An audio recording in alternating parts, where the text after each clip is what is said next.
이 대표 현재 12개 혐의로 5개 재판을 동시에 받고 있습니다. 만에 하나 이런 상황에서 대통령이 된다면, 그러니까 본인이 대통령이 된다면 그 재판은 중지된다. 이런 취지로 개인적인 법 해석을 지금 내놓은 건데요. 하지만 여당 일각을 비롯해서 법학계 그리고 법조계 일부에서는요. 설사 이재명 대표 같은 경우 대통령이 되더라도 이미 기소돼서 받고 있는 재판은 계속 받아야 한다. 이런 의견이 나오고 있는 게 또 현실입니다. 하지만 이 대표는 그걸 부정한 겁니다. 벌써부터 일각에서는 이 대표가 셀프 면죄부를 하려는 그런 시각을 드러냈다. 이런 비판까지 나오고 있습니다. 네, 이재명 대표는 이 헌법 84조죠. 그러니까 이 내란 외환죄를 제외하고 대통령은 재직 중에 형사소출을 받지 않는다는 이 조항을 그렇게 해석을 한 겁니다. 그동안 이 해당 법조항을 놓고 여권과 법조계 일각에선 대통령의 당선이 돼도 이미 재판이 진행 중인 건은 이 해당 조항이 적용되지 않는다 그런 주장이 나왔습니다. 한동훈 전 국민의힘 대표도 이런 논리에 근거해서 앞서 이 대표를 겨냥해서 이 대통령 당선을 감옥 가지 않을 유일한 탈출구로 여긴다 이렇게 직격하기도 했었는데요. 때문에 이 여권을 중심으로는 이처럼 이 해당 법조항에 대한 해석이 엇갈리는 상황에서 이 대표가 대통령이 되면 이 재판이 정치된다는 게 다수 설이다. 이렇게 이제 본인에게 유리한 그런 해석을 내놓은 건 결국 셀프 면죄부를 주려한 것이다라는 비판이 나왔습니다. 어제 이재명 대표의 선거법 항소심 재판이 또 열렸습니다. 그런데 여기에서 이 대표한테는 좀 불리할 수 있는 그런 증언이 또다시 나왔습니다. 네, 이 대표 측은 백현동 부지 용도 변경은 국토부의 협박 때문이었다는 취지의 이 대표 발언이 허위라는 혐의를 벗기 위해서 당시 백현동 사업 관계자들을 증인으로 신청했었는데요. 지난 재판에서도 이 대표 측이 신청한 당시 성남시 담당 공무원이 국토부 협박은 없었다는 취지로 증언한 데 이어서 이 대표 측이 요구해 어제 열린 재판에 출석한 증인 역시 국토부 협박이 없었다고 증언했습니다. 이 대표의 백현동 관련 발언은 앞서 열린 1심에서도 유죄가 인정이 됐었는데요. 2심에서도 이 대표 측이 신청한 증인들마저 이 대표에게 불리한 증언을 내놓으면서 이 대표가 1심 유죄 판결을 뒤집을 수 있을지 주목이 되고 있습니다. 이 대표의 선거법 2심 결심 공판은요. 앞서 재판부가 예고했던 대로요. 다음 주 수요일 26일에 지금 열리게 돼 있습니다. 이전의 예를 살펴본다면 결국 3월 중순쯤에는 최종 선고가 나올 가능성이 큽니다. 이렇게 되면 대통령의 탄핵 심판 결과하고 이재명 대표의 정치적 운명을 가를 수도 있는 이 선거법 항소심 2심 결과가 거의 비슷한 시기에 내려질 가능성이 큰 것으로 또 그렇게 점쳐지기도 합니다. 과연 이재명 대표의 항소심 재판부 어떤 결정을 내릴지 저희가 지켜봐야 할 텐데요. 국민의힘에서는 오늘도 이 대표의 중도 보수론 그리고 사법 리스크 또 어제 100분 토론 내용 등을 겨냥해서 강한 비판이 쏟아져 나왔습니다. 여당의 목소리도 전해주시죠. 권성동 원내대표는 이 대표가 MBC 100분 토론에 출연해 국민의힘이 범죄 집단으로 전락했다고 주장한 부분을 꼬집으면서 이 대표는 존재 자체가 형법 교과서라고 강하게 반박을 했습니다. 이 대표의 중도 보수 발언 역시 영혼 없는 C급 짝퉁에 불과하다고 일축했는데요.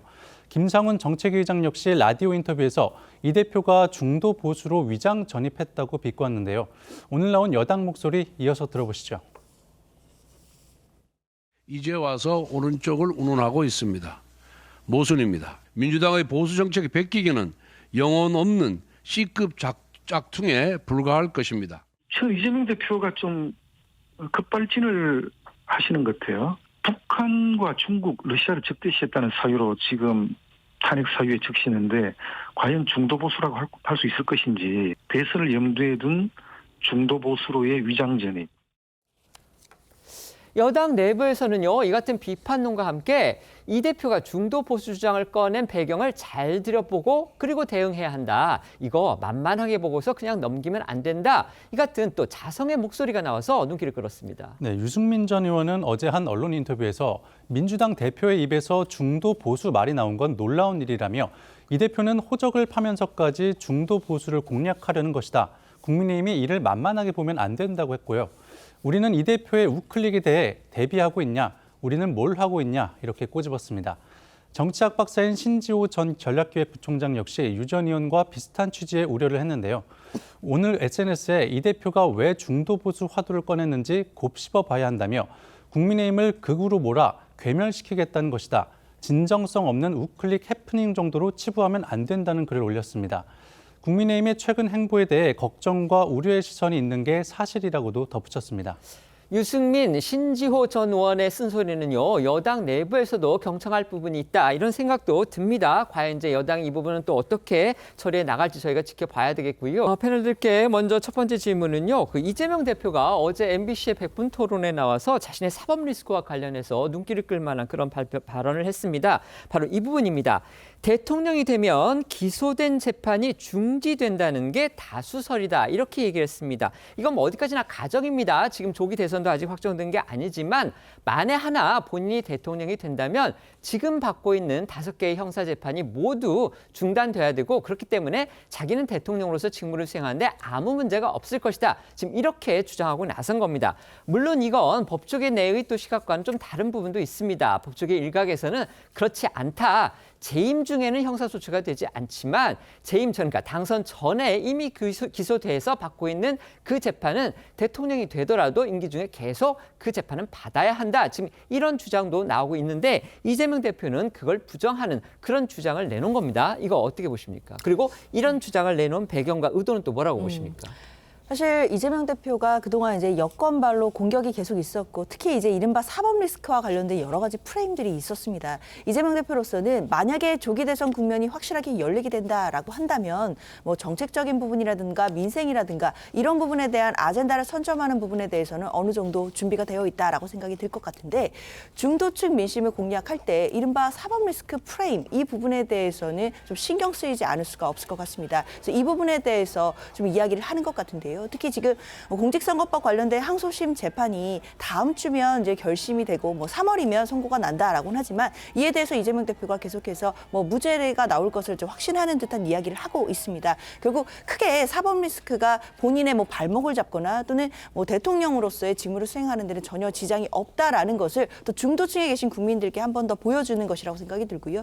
특히나 이제 대통령으로 재직 중에는 이제 형사소추가 되지 않는다는 헌법 84조의 이제 규정이 있는데, 이것의 이 소추를 좁게 해석하면 기소만 볼 수 있겠지만 이걸 넓게 해석한다라고 한다면 결국 기소는 당연히 형사 재판을 전제로 하는 것이기 때문에, 그렇다면 대통령으로서 기소도 되지 않는다라고 한다면 당연히 재판도 받지 않는 것으로 해석될 수 있지 않겠느냐라는 해석도 분명히 존재합니다. 따라서 이재명 대표가 이야기하는 부분, 만약에 대통령이 당선이 된다라고 한다면 지금 기소된 재판이 중지될 수 있다라는 부분의 해석도 분명히 가능한 해석으로 보입니다. 네. 이게 사실은 한동훈 전 국민의힘 대표가 문제 제기를 해서 헌법 제84조 해석 논란이 몇 달 전에 있었어요. 그렇습니다. 네. 그때 이미 학자들이나 이런 사람들이 다 논란을 벌였던 거고요. 저는 오히려 지금 이재명 대표가 그 재판이 중단된다는 게 다수설이라고 주장을 하잖아요. 그렇습니다. 제 기억에는 그 당시에 다수설은 재판은 중단 안 된다는 게 다수설로 판명이 됐던 걸로 기억하고 있거든요. 네. 그러니까 지금 뭐 중도층의 문제만이 아니고요. 만약에 조기 대선이 치러진다면 이재명 대표가 지금 현재 받고 있는 재판이 5개씩이나 되기 때문에, 자, 그게 과연 중단되느냐 여부는 중도층을 떠나서 지지층도 아마 굉장히 많은 압박을 받을 가능성이 있어요. 왜냐하면 학계에서도 그 부분에 별로 동의하는 사람이 저는 많지 않은 걸로 알고 있거든요. 왜냐하면 지금 뭐 말씀하셨지만 사실은 이게 뭐 기소는 안 된다고 할지라도 이미 과거에 기소돼서 재판이 진행중인 가운데 또는 거의 마지막 30만 남겨놓은 상태에서 만약에 대통령이 당선이 된다? 그런데 그걸 하지 말아야 된다. 아마 이재명 대표가 후보가 되면 그 공격을 엄청나게 받을 거예요. 네네. 곧바로 대법원에서 확정돼서 대통령직이 날아갈 사람이다. 아마 그런 공격을 받는 것을 지금 예상을 해서 미리 방어막을 치는 거라고 저는 생각을 하는데, 저는 그게 과연 다수설일까?